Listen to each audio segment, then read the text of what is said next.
Hi guys, welcome to my YouTube channel. So it's been a while since my last review doon sa Huggies. So, dami ko na kasi na-order sa Lazada na Huggies large and ayun, nag-a-appear lagi na gumawa daw ako ng review.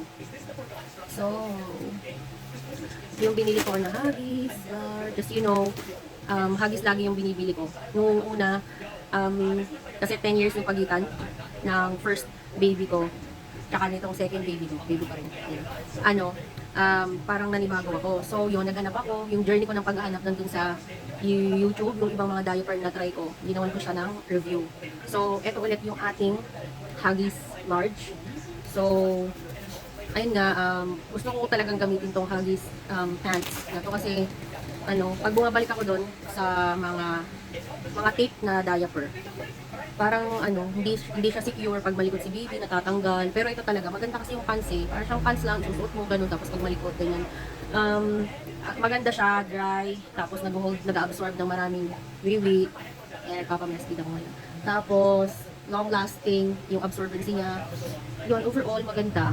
Hindi na-irritate ever for the whole time na ginamit ko siya, yung skinny baby yata.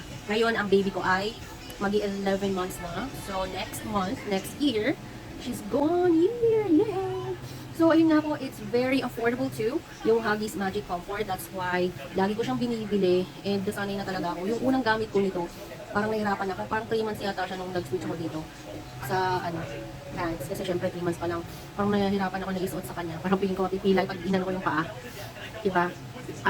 Pero sa inyo, suggest ko na mag-pants na kayo pagka medyo malalaki yung baby, yung mga 6 months and up, kasi malilikot na sila, diba? So, yung baby ko sinanay ko siya sa crib.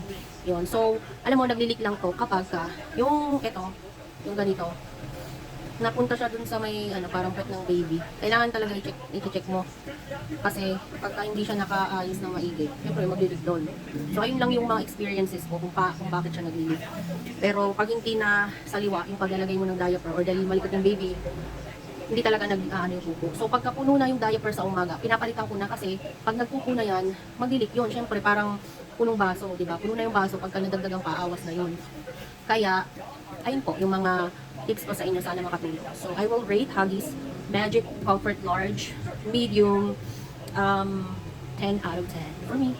So, check it out for your own experience and comment kung okay ba sa inyo o hindi kayo agree o may tanong kayo. Bye!